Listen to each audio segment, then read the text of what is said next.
Hello, pals. Welcome to another week.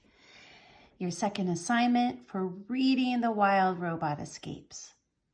In the first assignment this week, you watched videos of me telling the story and other robot stories, including this scene, Chapter 15, The Children, where they played hide and seek.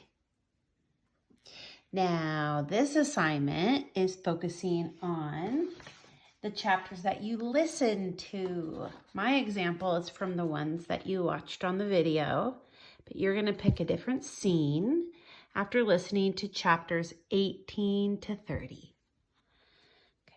So, our learning intention for this assignment is that we can retell stories in sequence using important details.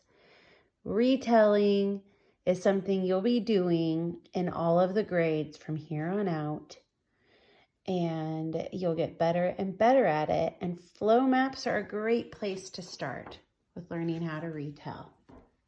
So, success criteria. Before you submit your assignment, here's how you will know that you have been successful. I listened to the chapters 18 to 30 of The Wild Robot Escapes. Check.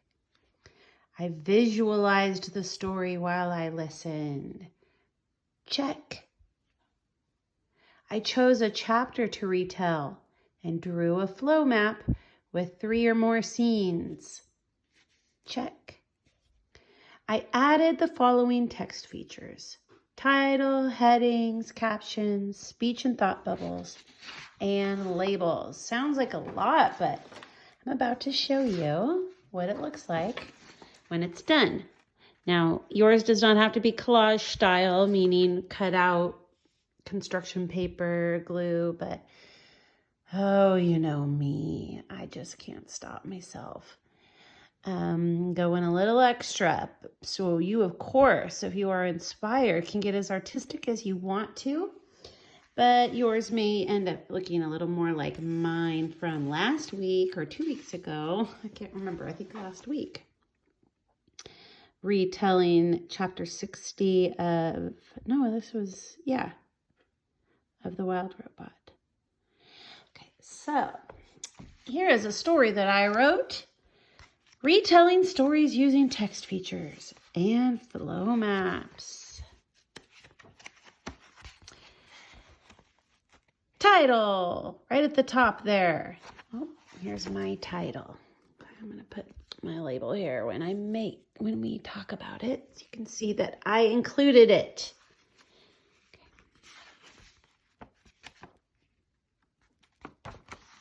The title tells what the whole thing is about. Okay, everything on this page is about chapter 15, The Children. Next, we have 3 headings. I'm going to put headings here, yes. Okay, heading, heading, heading. The headings tell what each section is. So if the title was telling what the whole thing's about, the heading tells what each section is. Now, in my example this time, my headings are a sentence describing the main part of each event. In this one, I just wrote event 1, event 2, event 3. So headings can look different ways. And I also put the 1, 2, and 3 this time, so I've really got both. So the heading is describing each section. Speech bubbles and thought bubbles give more info to each illustration. What kind of info? Oh, like dialogue, thoughts, feelings. So, speech bubbles show dialogue, which is people talking. So that gives more information to the picture from the scene that you're retelling. And thought bubble right here. When Roz is thinking, that was easy to find Jaya. Speech bubbles and thought bubbles give more info. Captions. So underneath the panels, we have captions. All right, so I've got my captions under each panel. Captions describe what is happening in that picture. Now, because we are using a flow map, you are already using a couple text features, panels, and arrows. Now, I'm going to show you how these text features can be put into all sorts of books. You could put a panel into a page that you're making in any story. Comic book artists use panels quite a bit, and flow maps have 3 or more panels. You're already using these ones. So yes, I've got panels and I have arrows. And you see what's left? Labels. Labels describe the items in the illustrations or name them. So this one, I know it's fuzzy. I was just being fast. I named Roz, but also I put a little arrow and said Roz pointing at Jaya. So it can describe what's happening in that illustration, or it can name part of an illustration. The label is naming it. And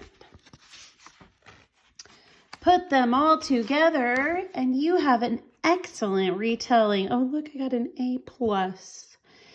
So this one is called Making Flow Maps.